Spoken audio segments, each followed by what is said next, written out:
కోనసీమ జిల్లా మకిలీపురం శంకరగుప్తంలో రోడ్లు ప్రమాదకరంగా మారాయి. రహదారులు పూర్తిగా దెబ్బతిని అడుగడుగున పెద్ద పెద్ద గుంతలతో అధ్వానంగా తయారయ్యాయి. దీంతో గ్రామస్తులు రాకపోకలు సాగించడానికి తీవ్ర అవస్థలు పడుతున్నారు. కొద్దిపాటి వర్షం కురిసిన వర్షపు నీరంతా ఈ రోడ్లపై ఉన్న గుంతలు నిండి చెరువులను తలపిస్తున్నాయి. గ్రామస్తులు ఆవేదన వ్యక్తం చేస్తున్నారు. ఇప్పటికైనా పాలకులు, అధికారులు స్పందించి శంకరగుప్తం గ్రామంలో చిన్న వంతెన దగ్గర నుండి పెద్ద వంతెన వరకు మరున్న రోడ్డు అసౌకర్యాన్ని గుర్తించి మరి ఏడ ప్రజలు పడుతున్న ఇబ్బందులన్నీ కూడా గుర్తించి మరి వెంటనే ఈ రోడ్డుని పునరుద్ధరించాలనే ఉద్దేశంతో మరి వైఎస్ఆర్ పార్టీ తరఫున ఈ కార్యక్రమాన్ని చేపట్టడం జరిగింది.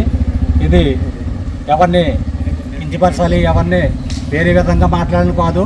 ఇక్కడ జనాలు పడుతున్నటువంటి ఇబ్బందుల్ని అనేక మంది ఇక్కడ స్కూల్ పిల్లలు కానీ వ్యాపారస్తులు కానీ అనేక మంది ఇక్కడ రోడ్డు మీద అవస్థలు పడుతున్నారు. రోడ్డు మీద జారిపడటం వల్ల అనేక ఇబ్బందులకి అనేక అనారోగ్యాలకు పాలవుతున్నారండి. తప్పనిసరిగా మరి మా వైఖరిని గమనించి ప్రభుత్వం వారు గమనించి వెంటనే ఈ రోడ్లని ఈ గుంతల్ని పూడ్చి మరి ప్రజా సౌకర్యాన్ని మరి దృష్టిలో పెట్టుకుని వెంటనే ఈ రోడ్డుని పూడ్చాలని, అదేవిధంగా చిన్న దగ్గర నుంచి పెద్ద వరకు సిమెంట్ రోడ్డు నిర్మాణం చేయాలని ఉద్దేశంతో మరి మేము వైఎస్ఆర్ పార్టీ తరఫున మరి ప్రభుత్వానికి తెలియజేస్తున్నామండి.